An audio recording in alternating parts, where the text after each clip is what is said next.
Meus irmãos, a paz do Senhor, graças a Deus por estarmos essa tarde aqui, finalzinho de tarde, já quase anoitecendo, para o nosso segundo dia, nesse tema, o Deus que se oculta. Eu quero iniciar deixando essa canção para vocês reflitam.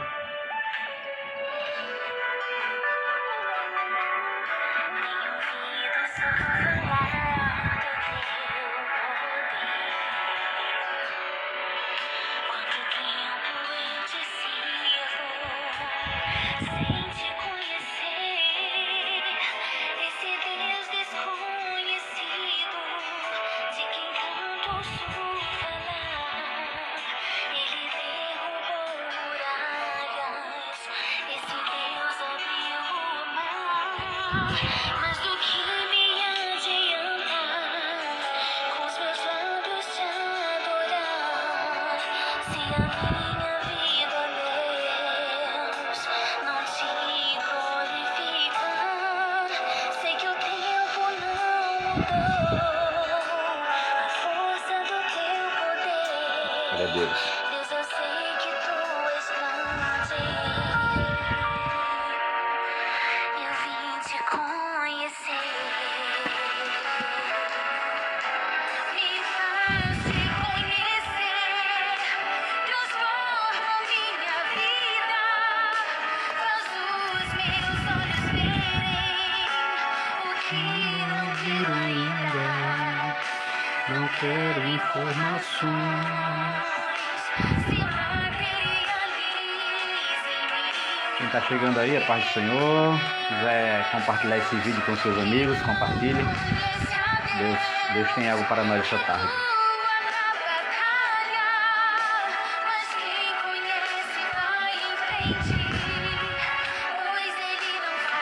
Nós hoje estamos iniciando com essa canção.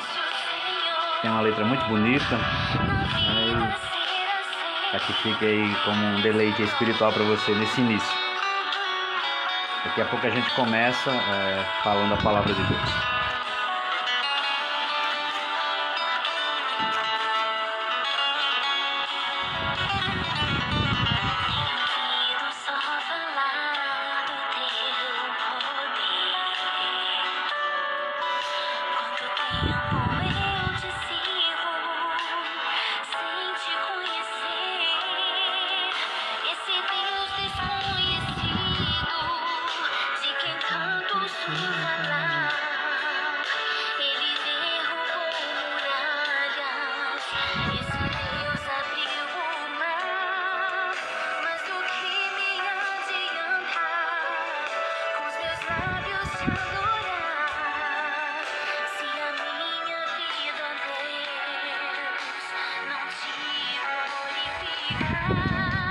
Sei que o tempo não mudou a força do teu poder. Deus, eu sei que tu és grande. Glória a Deus. Eu vim te conhecer. Esse hino é muito bonito, que fala de um desejo de conhecer a Deus, de conhecer a forma, como Ele trabalha a nossa vida.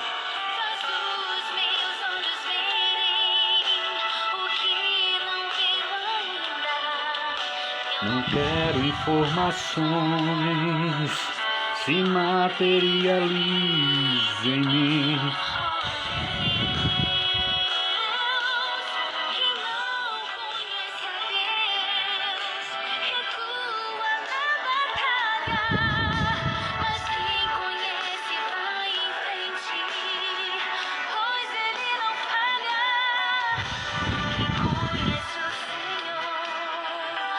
Glória a Deus.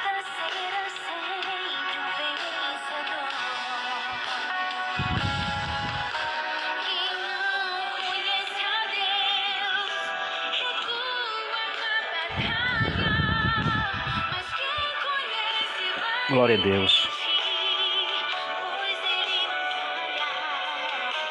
Quem conhece o Senhor.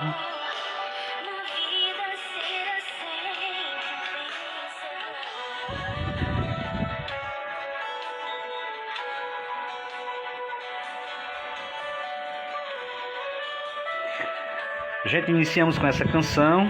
Nós queremos iniciar falando a palavra de Deus para vocês. Deixa eu só organizar aqui. Algo aqui para... Tem até uma propaganda aqui da...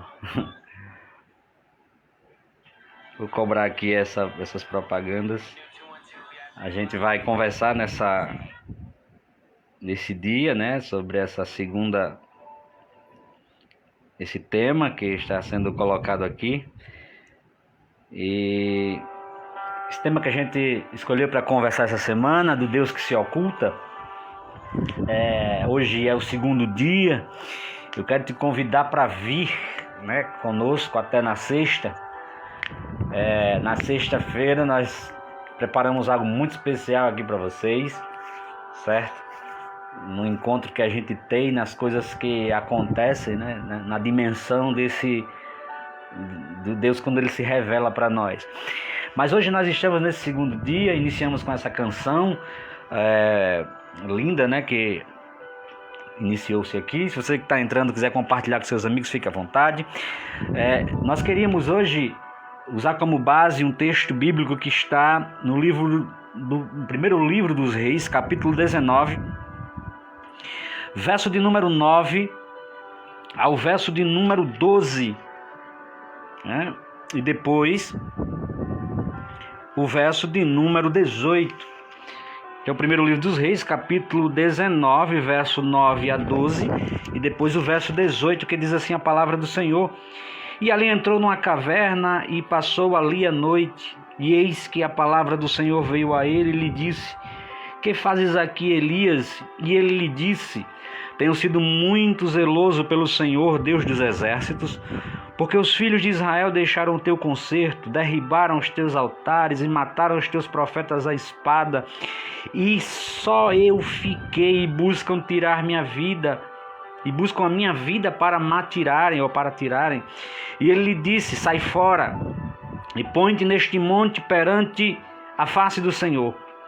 E eis que passava o Senhor como também um grande e forte vento, e fendia os montes e quebrava as penhas diante da face do Senhor. Porém, o Senhor não estava no vento, e depois do vento um terremoto. Também o Senhor não estava no terremoto. E depois do terremoto um fogo. Porém, também o Senhor não estava no fogo. E depois do fogo, uma voz mansa e delicada. Verso 18, diz assim, a voz que falava com Elias disse assim: Também eu fiz ficar em Israel 7.000, todos os joelhos que não se dobraram a Baal, e toda a boca que não o beijou, ou que o não beijou, eu digo amém. Queridos, nós estamos tratando aqui essa semana sobre esse tema que eu fui despertado para falar com vocês, para conversar com vocês, desse Deus que se oculta. E eu falei ontem, né, inicialmente, que faz parte do perfil de Deus essa coisa de estar trabalhando, né, nos bastidores, ou estar trabalhando de forma secreta. E hoje nós queremos conversar com algo que ele fez aqui, nessa forma de se ocultar, nessa forma de vestir-se, né, de tomar uma outra roupagem naquela questão do trabalhar dele. Como falei inicialmente, não tem como colocar e definir o trabalhar de Deus dentro de uma caixa. Eu queria já deixar um recado aqui inicialmente, que surgem grupos aí teológicos e correntes teológicas que querem pegar Deus e limitar Ele e colocá-lo do tamanho da sua grade, da sua matéria teológica. Quero dizer, iniciar aqui de início para esse grupo de pessoas, que Deus não está preso a nossas bibliotecas. Deus não está preso às nossas linhas teológicas, aos nossos raciocínios de estudo, não. Deus não está preso dentro de uma caixa. Deus não está limitado àquilo que o homem queira que ele esteja limitado. Existe o grupo dos cessacionistas, que atribuem o trabalhar de Deus a um período só, e como se Deus não estivesse agindo mais, como se não houvesse mais operações espirituais. Eu quero te convidar a mergulhar e começar a entender esse Deus que não tem métodos para trabalhar. Ele faz da forma que Ele quer, repito, quando quer, como quer, na circunstância que Ele quiser. Esse Deus, Ele é atemporal, Ele não é limitado, Ele é eterno. E Ele está no curso da história, Ele faz da maneira que lhe apraz. Nós lemos um texto aqui no primeiro livro dos Reis, capítulo de número 19, um episódio que aconteceu na vida do profeta Elias. E é um episódio muito conhecido para quem gosta de estudar a Bíblia, para quem gosta de Bíblia. Já quero saudar a minha querida missionária Edna Dantas, sei que ela gosta de Bíblia, tenho acompanhado aqui ela tem um jargão, né? Que o negócio é com a Bíblia, o resto é conversa. Então vamos lá, minha prima Valcácia, seja bem-vinda também, em nome de Jesus. Se quiser compartilhar com seus amigos, fique à vontade, tem algo aqui para a gente tentar entender esses caminhos. Elias, ele foi um homem que foi levantado num tempo de dificuldade profética em Israel. Israel estava desviado. O rei que gerenciava aquela nação, ele tinha uma esposa, a Jezabel. Não vou comentar muito sobre eles, porque não é bem a temática que a gente quer tratar. Mas eles estavam ali fazendo coisas absurdas, dividiu a adoração naquele momento. Então o povo uma hora corria para Baal, que eram os deuses do reino, né, do reinado na época, uma hora estava adorando a Deus. Então Elias é levantado nesse contexto de apostasia espiritual, e muitas coisas aconteceram. Elias chega a profetizar sobre um momento na história em que não ia chover, e a Bíblia diz que não choveu. Elias é aquele profeta que ora para fogo do céu cair, o fogo do céu vem sobre o altar. Elias é aquele profeta que ora para que Deus envie a chuva novamente, e a chuva volta. Elias tem discernimentos do momento que ele olha para o céu e vê uma nuvenzinha do tamanho de uma mão, tamanho da mão de homem, ele já sabe que aquela nuvem está se tratando de um retorno, de uma restauração de Deus com relação à chuva, com relação ao clima naquela época. Só que Tiago, quando ele vai tratar sobre Elias, nós quando olhamos para Elias assim, a gente fica dizendo: oh meu Deus, que profeta, é um homem, esse homem é terrível, né? Um homem que tem um contato direto com Deus, que ouve a voz de Deus, um homem que é alimentado por corvos, um homem que profetiza e farinha não se acaba, azeite não se acaba, um homem que ora, Deus ressuscita. Então a gente olha para ele e vê ele como um super crente. Mas nas palavras de Tiago, Elias é um homem sujeito, que tem sentimentos iguais aos nossos. E ele se mostra, muitas vezes, a evidência desses sentimentos aparece exatamente aqui, nesse capítulo de número 19. Quando depois de uma grande vitória, depois de uma grande... que ele vence ali os profetas de Baal, depois que ele estabelece a adoração para Deus ali, o povo se volta para Deus, a gente se encontra no capítulo 19 do primeiro livro dos Reis com um Elias que está ali, sabe, abatido, um Elias que está, destruído, porque o medo veio até ele.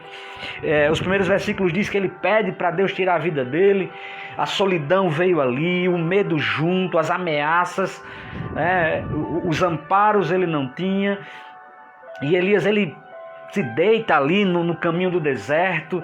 Deus visita ele ali através de um anjo que o alimenta com pães sobre brasas, a botija de água. Elias caminha, 40 dias, toma aquele ânimo e vai. E quando Elias chega no Monte Horebe, nós estamos falando, não se esqueça, do Deus que se oculta. Ele se depara com uma realidade de uma voz que fala com ele. e pergunta para ele o que ele está fazendo ali. Elias caminha 40 dias e 40 noites e chega no Monte Horebe e Deus pergunta para ele: o que você está fazendo aqui, meu filho? Aí ele alega as suas razões do porquê está ali. É que os filhos de Israel tinham se desviado, tinham derrubado os altares, mataram os profetas a fio de espada, e na visão de Elias só ele tinha ficado. Nós lemos o verso de número 9 ao verso 12 e depois lemos o verso 18. E nesse momento em que Elias está dizendo isso, alegando essas coisas, a voz manda ele sair, ficar no monte perante Deus. E a Bíblia diz aqui que o Senhor passava diante do monte. Essa imagem aqui ela é muito famosa, ela é muito forte, porque o Senhor passava ali diante do monte, e junto com essa passagem de Deus, né, essa coisa grandiosa, passou aqui, a Bíblia diz que um grande e forte vento passava junto. Perceba que essa manifestação de um vendaval, de um tufão certamente, ou de um redemoinho, não era algo estranho a Elias. Não era algo estranho àquela geração de Elias, que já havia certamente conhecido a história de Jó. Você se lembra de Jó? Quando Deus vai falar com Jó, quando Deus está tratando com Jó, porque a gente passa por cima, Deus está tratando a Jó no meio de um tornado, do meio de um redemoinho. Uma aparição gigantesca acontece aqui. Isso não é estranho para Elias, repito. Só que o texto diz que Deus não estava no vento. Depois do vento se seguiu um terremoto. E a dimensão do terremoto, diz aqui o verso de número 11, que quebrava as penhas diante da face do Senhor, e os montes se partiam no meio. Então era um terremoto que mexia, que abalava as estruturas. Porém o texto diz que o Senhor não estava no terremoto. Depois do terremoto acontece uma outra manifestação. O texto diz, no verso de número 12, depois do terremoto também o Senhor. Passou-se um fogo ali, um fogo. No meio do fogo não era algo estranho também a Elias. Nem o vento, nem o terremoto e nem o fogo. Porém, o texto diz aqui no verso 12 que o Senhor não estava no fogo. E depois do fogo, aí aparece uma voz mansa, e aqui na versão que eu estou lendo, mansa e delicada. A versão que eu estou lendo diz que a voz mansa e delicada, depois daquelas manifestações, apareceu. Tem uma versão que diz, a versão Almeida Revista e Atualizada, diz que um cicio tranquilo e suave. Existe uma outra versão também, aqui em James, que fala que é uma brisa suave e tranquila, que estava depois de todas aquelas manifestações. E Deus resolveu se ocultar para Elias nas manifestações já conhecidas por ele e aparecer de uma outra forma, numa brisa suave e tranquila, para falar com Elias. Eu li um texto hoje, que eu acho que eu fiquei muito maravilhado e confirmando essa palavra para hoje, que o texto dizia assim: Deus não gritará quando você estiver precisando ouvir apenas um sussurro. Vou repetir isso aqui para você. Deus não gritará quando a sua necessidade for ouvir um sussurro apenas. Essa manifestação aqui de Deus a Elias, ela mostra que Deus ele não está naquela caixa da previsibilidade. Deus não é previsível, Deus não estava no vento, Deus não estava no terremoto, Deus não estava no fogo, mas Deus estava na brisa. E essa brisa em que Deus estava falando com Elias, estava dizendo para Elias, estava conversando com ele, dizendo para ele, e Deus pergunta de novo: o que é que tu está fazendo aqui, rapaz? O que fazes aqui, Elias? E ele repete novamente as suas alegações de profetas que tinham morrido, de povo que estava desviado e etc.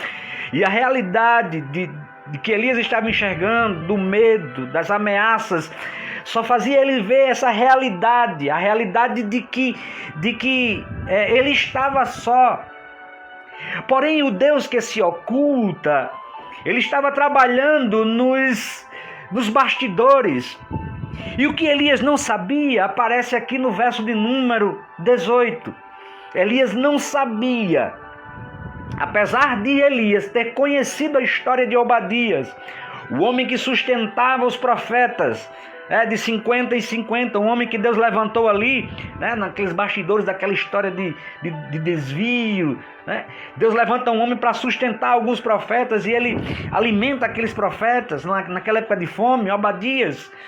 Apesar de Elias ter tido esse contato com Obadias, Deus precisava revelar algo a mais para Elias.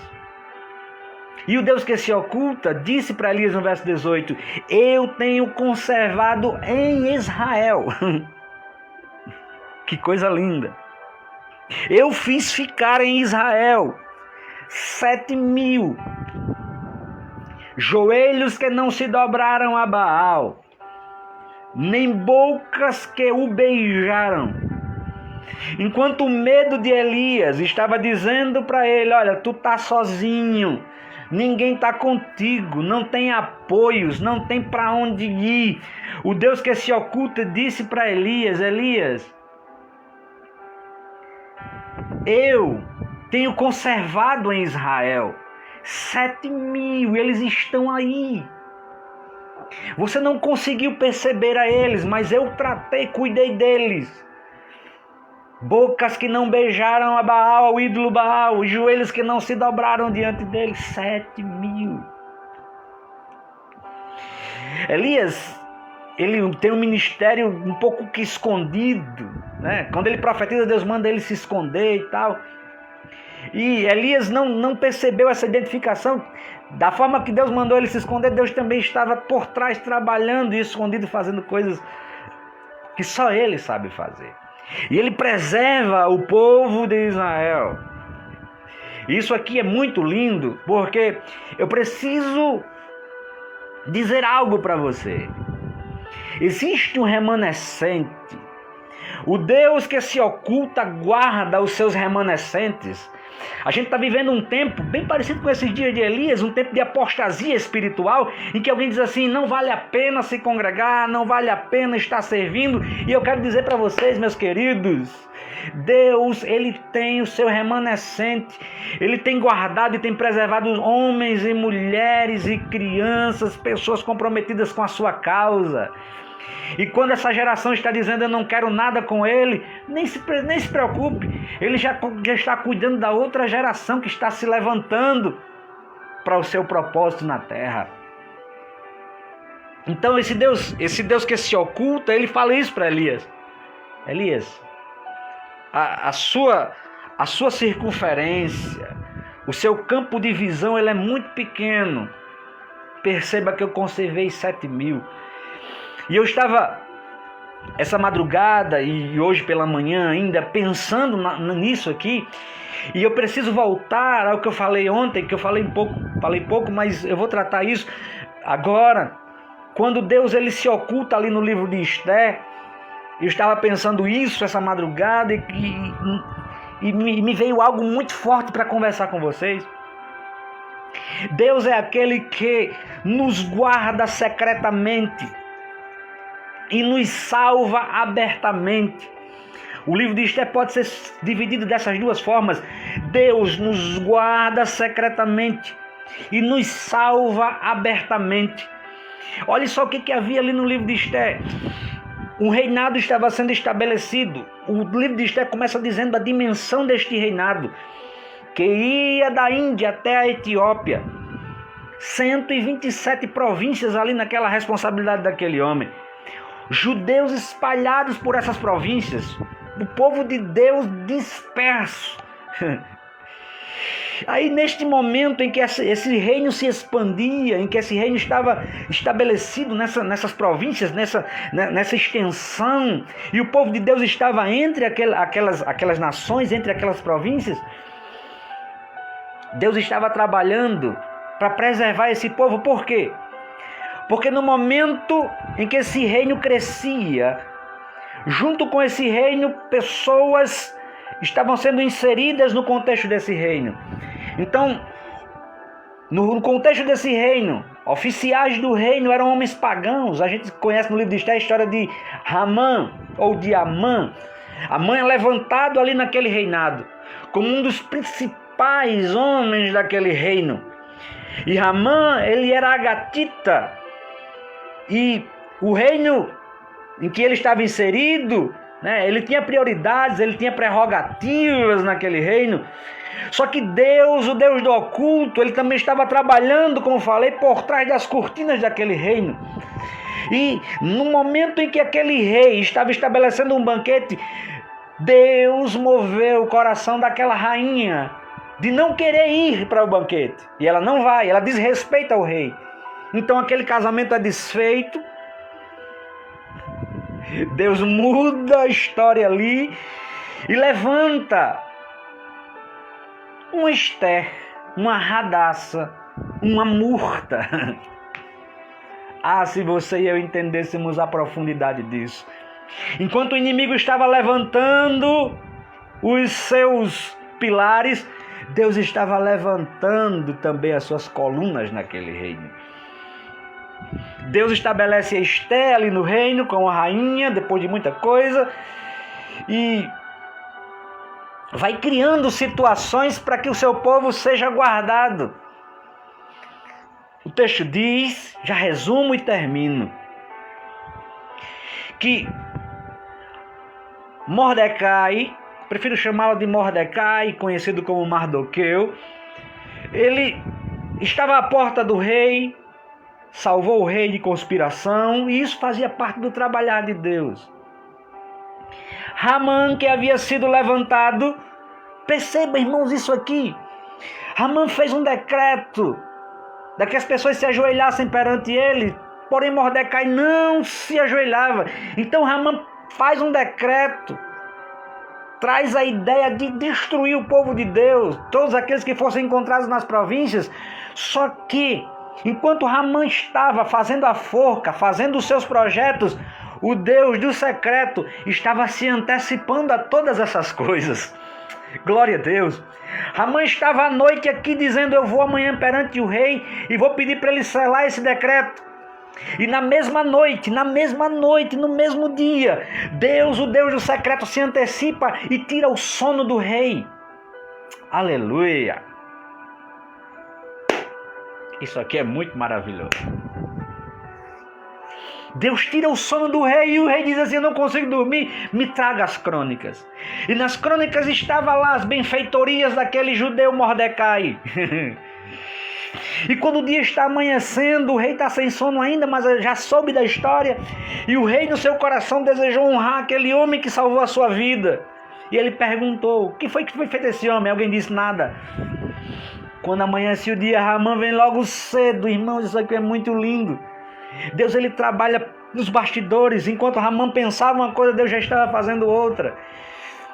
Quando Ramã chega às portas do rei, o rei faz a seguinte pergunta: o que eu posso fazer para aquele homem de cuja honra o rei se agrada? Ramã olhou, disse assim: o negócio é comigo aqui, eu acho que ele quer me honrar. Pega o cavalo do rei, pegue as roupas do rei, pegue os principais homens do rei, coloque o homem sobre o cavalo e saia gritando nas ruas. Assim se fará o homem de cuja honra o rei se agrada. Na mesma hora o rei disse assim: não deixe cair nenhuma palavra sua. Apressa-te, pega o cavalo, pega as vestes, leve, vista o judeu Mardoqueu ou Mordecai e faça isso com ele.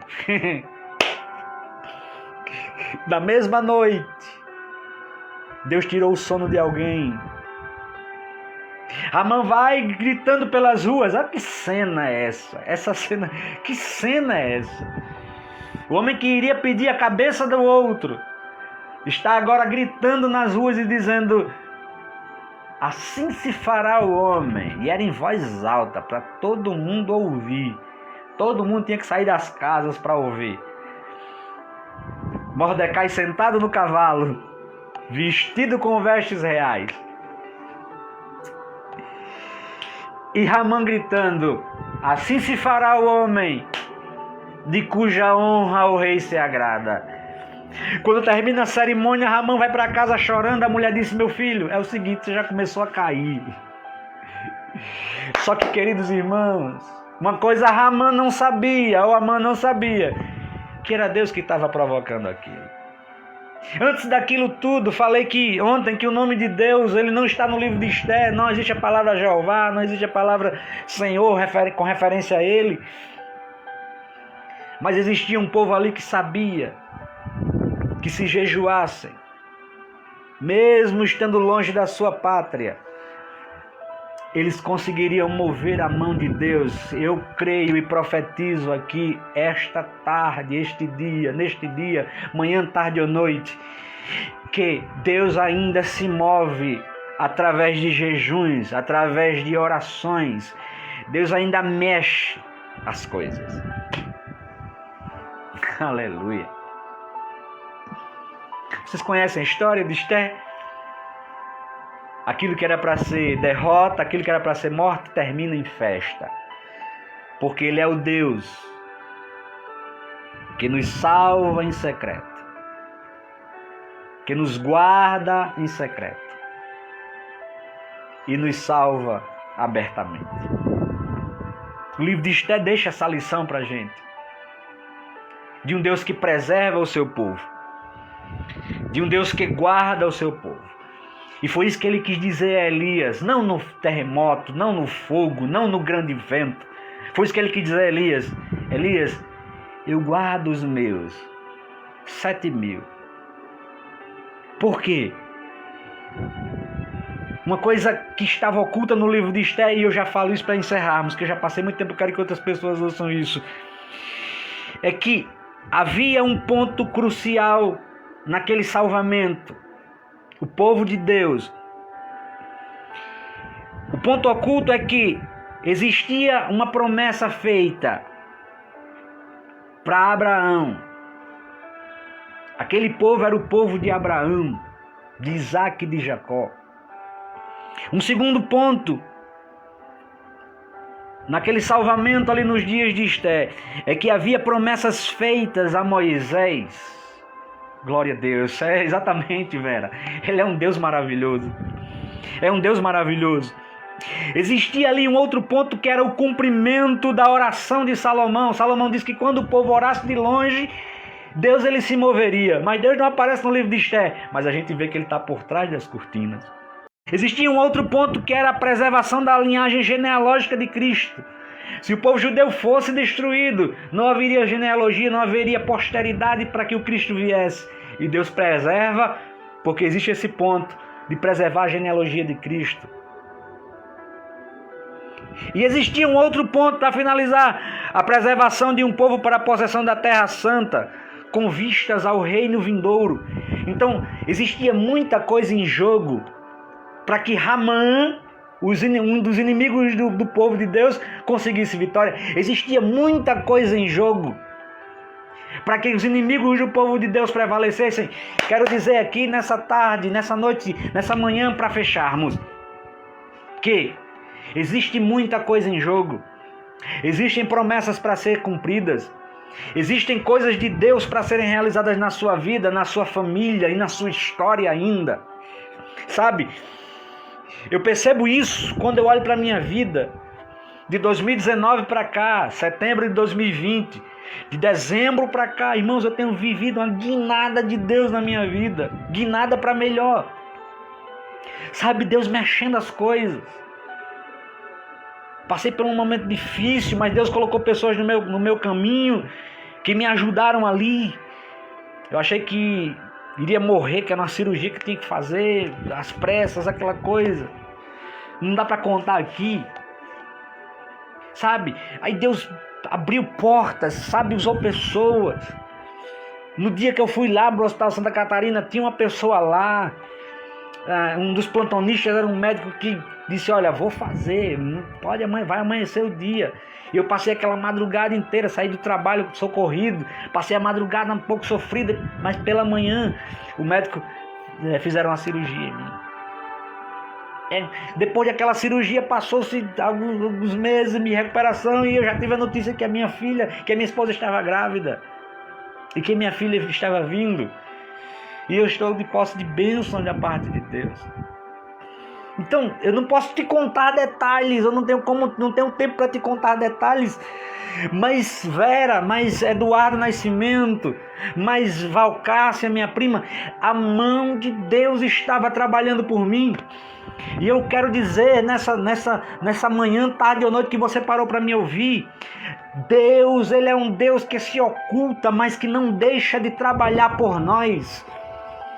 O inimigo está dizendo que ele não está vindo, que você está sozinho, talvez você tenha um sentimento de Elias, mas Deus está dizendo, o que fazes nessa prostração?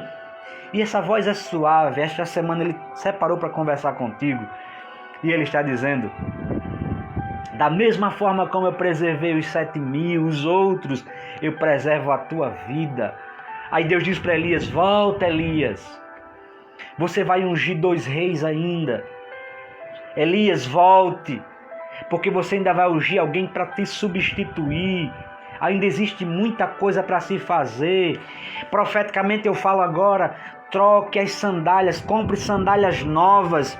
Profeticamente eu digo aqui hoje, compre sandálias novas, compre sapatos novos, mexa no seu guarda-roupa, porque Deus está tratando com você, está dizendo que ainda tem muita coisa para se fazer. Jezabel disse, vai morrer em 24 horas, e Elias, ele passa muitos dias ainda, e o final da vida de Elias é ser arrebatado até o céu.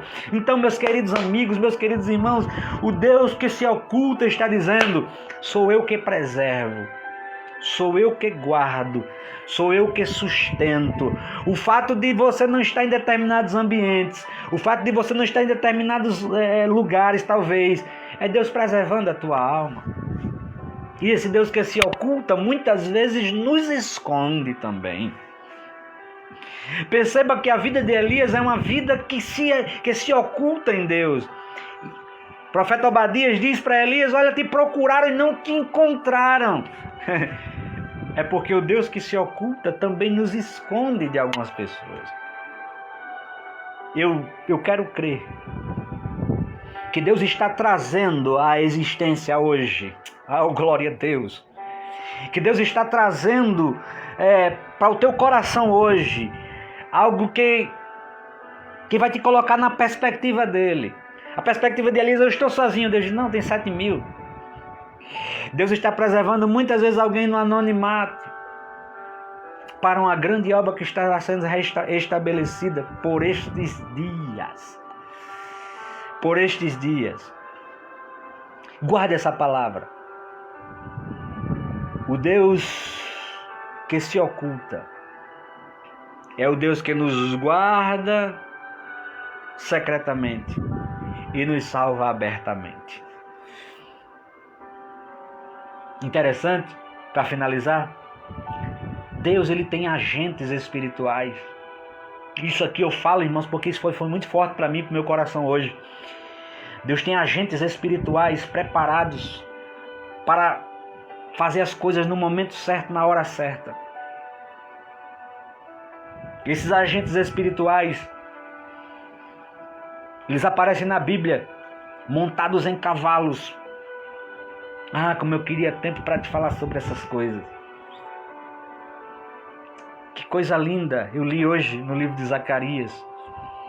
Um homem, povo de Israel cativo, e alguém perguntando quando é que se cumpriria as promessas. Zacarias tem algumas visões ali, que visões lindas, dos agentes de Deus. Deus, ele trabalhando sabe? Elias, Esté orando e Deus trabalhando. Daniel orando e Deus mandando anjos que se detiam por algum tempo, mas que depois de uma grande batalha vinha a resposta de oração. Então Daniel lá na Babilônia e Deus movendo os reinos espirituais. Se a gente entendesse isso. Quero dizer para você, para finalizar, Deus está movendo reinos. Deus está mexendo com coisas para guardar a tua vida e para te colocar dentro do seu propósito. Tu não estás só na batalha. E talvez Ele não apareça para nós, repito, nem no vento, nem no fogo, nem no terremoto, mas na brisa suave e que faz nos perguntar: por que tu estás nesse estado de prostração? Eu ainda estou no controle de todas as coisas. Tá bom? Deus te abençoe, te guarde. Eu quero saudar os irmãos que estiveram aqui. Deixa-me ver quem foi que falou aqui no chat. Missionária Edna Dantas, Deus te abençoe. Valcácia Matias, a paz do Senhor. Eduardo Nascimento, Deus te abençoe. Vera Medeiros, minha amiga mais uma vez, Deus te abençoe, Vera Medeiros. Lúcio Vinícius, meu querido, Deus te abençoe. Glória a Deus. Deus abençoe você, sua família, meu querido. E quiser compartilhar esse vídeo com seus amigos, compartilhe, depois volta para o começo aí para tu ver, tem algo muito bom. Deus está trabalhando, Deus está agindo, mesmo sem eu entender.